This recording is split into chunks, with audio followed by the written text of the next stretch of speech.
Sebanyak 432 kg mie basah mengandung formalin dimusnah ke Subdit Indaksi Ditreskrimsus Polda Sumsel.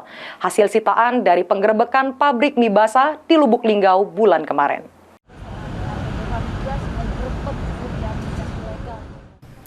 Subdit Indaksi Ditreskrimsus Polda Sumsel memusnahkan 432 kg mie basah yang mengandung formalin, termasuk 15 liter cairan formalinnya di Mapolda Sumsel.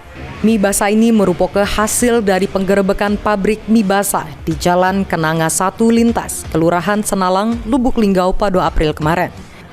Dari pengungkapan kasus tersebut, polisi ngamankan pemilik pabrik berinisial M. Dari pengakuan pemilik pabrik, dirinya sudah memproduksi mie basah selama 5 tahun. Namun dirinya mengaku mengolah mie berbahaya tersebut selama 3 tahun terakhir. Akibat perbuatannya, pemilik pabrik mie yang sudah ditetapkan sebagai tersangka terancam 5 tahun penjara. Mulyadi, PAL TV.